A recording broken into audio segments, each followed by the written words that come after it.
नमस्कार दोस्तों। आज फिर मैं आपके लिए ज्ञान से भरी एक कहानी लेकर आया हूं।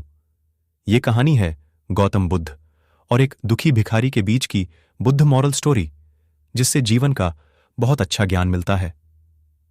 एक बार महात्मा बुद्ध एक गांव में अपने शिष्यों सहित घने पेड़ की छांव के नीचे बैठते। आसपास के गांवों से बहुत से लोग अपनी मानसिक समस्याएं लेकर महात्मा बुद्ध के पास आ रहे थे। महात्मा बुद्ध उन सब की मानसिक परेशानियों का समाधान देते। सब लोग खुशी खुशी अपनी समस्याओं का समाधान पाकर वहां से लौट रहे थे।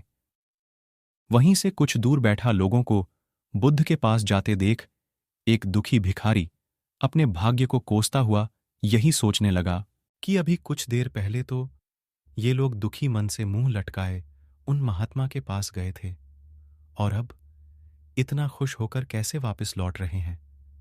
आखिर माजरा क्या है, जरा मैं भी जाकर देखूं कि वो महात्मा ऐसा कौन सा खजाना बांट रहा है इन लोगों को। वे इतने प्रसन्न हुए कि उनके चेहरे लाल हो गए। जब वो दुख भिखारी कुछ नजदीक गया तो उसने देखा कि ये महात्मा तो लोगों को प्रवचन देकर लोगों के दुख का निवारण कर रहे हैं। यह देखकर भिखारी के मन में भी तीव्र इच्छा हुई कि क्यों ना मैं भी इन महात्मा को अपना दुख बताऊं। मुझे भी अपने दुख का समाधान अवश्य मिलेगा। बस फिर क्या था। समाधान पाने की लालसा लिए भिखारी महात्मा बुद्ध के सामने पहुंचा और हाथ जोड़कर प्रणाम करते हुए बोला, हे महात्मा बुद्ध, मैं भी लोगों की मदद करना चाहता हूं। मुझे लोगों की मदद करने की बहुत इच्छा है, लेकिन मैं कैसे मदद कर सकता हूं। मैं बहुत गरीब हूं। मेरे पास न तो पैसे हैं और न ही कोई ऐसी चीज जिससे मैं किसी की मदद कर सकूं।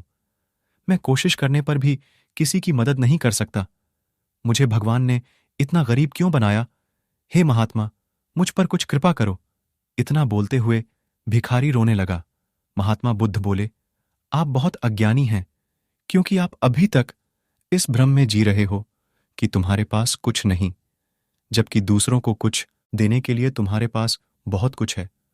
तुम बिना धन और वस्तु के भी दूसरों की मदद कर सकते हो। तुम्हारे पास जुबान है, जिससे तुम मीठे शब्द बोलकर किसी के दुखी चेहरे पर मुस्कान ला सकते हो। इन्हीं शब्दों की ताकत से तुम किसी के भी टूटते हौसलों को फिर से मजबूत कर सकते हो। इन शब्दों की शक्ति से आप किसी के भी मन में सकारात्मक विचारधारा के बीज, लेकिन अज्ञानतावश तुम अब तक इस बात को समझ नहीं पाए और इस भ्रम में अब तक जीते रहे कि तुम्हारे पास मदद करने के लिए कुछ नहीं। किसी की मदद करने के लिए धन और वस्तु का होना अनिवार्य नहीं है। बिना धन और वस्तु के भी हम कई प्रकार से लोगों की मदद कर सकते हैं। महात्मा बुद्ध के ज्ञान से भरे ये सुंदर शब्द सुनकर भिखारी के चेहरे पर मुस्कान आ गई और वह खुशी से झूमता हुआ वहां से चला गया। इस बुद्ध मॉरल स्टोरी से हमने क्या सीखा? दोस्तों, महात्मा बुद्ध की इन बातों से बहुत कुछ सीखा गया।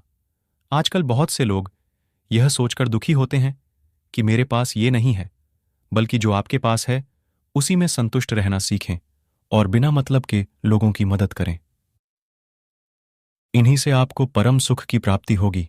तो दोस्तों, ये बुद्ध मॉरल स्टोरी आपको कैसी लगी जरूर बताना।